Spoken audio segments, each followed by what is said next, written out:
ನಮಸ್ಕಾರ ವೀಕ್ಷಕರೇ, ಸವಾಲ್ ಟಿವಿಗೆ ಸ್ವಾಗತ. ನಾನು ಅನುಪಮ. ಇಂದಿನ ರಾಜಕೀಯ ವಿಷಯ 113 ಸ್ಥಾನ ಗೆದ್ರೆ ಕುಮಾರಸ್ವಾಮಿ ಸಿಎಂ, ಇಲ್ಲದಿದ್ದರೆ ನಮ್ಮವರಿಗೆ ಮುಖ್ಯಮಂತ್ರಿ ಸ್ಥಾನ. ಬಿಜೆಪಿ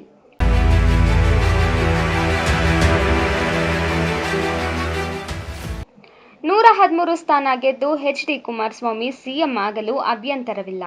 ಅದೇ ರೀತಿ ಬಿಜೆಪಿ 113 ಸ್ಥಾನ ಗೆದ್ದರೆ ನಮ್ಮವರು ಸಿಎಂ ಆಗುತ್ತಾರೆ ಎಂದು ವಿಧಾನ ಪರಿಷತ್ ಪ್ರತಿಪಕ್ಷ ನಾಯಕ ಛಲವಾದಿ ನಾರಾಯಣಸ್ವಾಮಿ ಹೇಳಿದರು.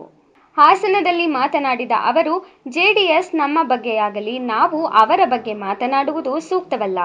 ನಾವು ಅವರನ್ನು ಎಷ್ಟು ಗೌರವಿಸುತ್ತೇವೋ ಅವರು ನಮ್ಮನ್ನು ಅಷ್ಟೇ ಗೌರವಿಸಬೇಕು ಎಂದು ಹೇಳಿದರು. ಬಿಜೆಪಿಯ ಎಲ್ಲ ತೀರ್ಮಾನ ಹೈಕಮಾಂಡ್ ಮಟ್ಟದಲ್ಲಿ ನಡೆಯುತ್ತದೆ.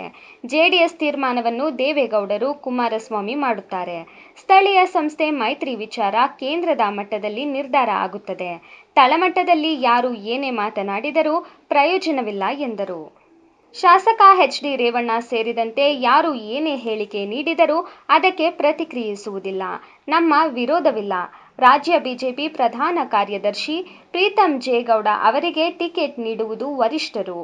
ಈ ಹಿಂದೆ ಅವರು ಇಲ್ಲಿ ಶಾಸಕರಾಗಿದ್ದವರು. ಪಕ್ಷಕ್ಕೆ ಜಿಲ್ಲೆಯಲ್ಲಿ ಒಲವಿದೆ ಎಂದರು. ಬಿಜೆಪಿ-ಜೆಡಿಎಸ್ ನಡುವಿನ ಮೈತ್ರಿ, ಸೀಟು ಹಂಚಿಕೆ ಒಪ್ಪಂದ ಎಲ್ಲವೂ ಕೇಂದ್ರದ ನಾಯಕರು ನಿರ್ಧರಿಸಲಿದ್ದಾರೆ ಎಂದು ಛಲವಾದಿ ನಾರಾಯಣಸ್ವಾಮಿ ತಿಳಿಸಿದ್ದಾರೆ.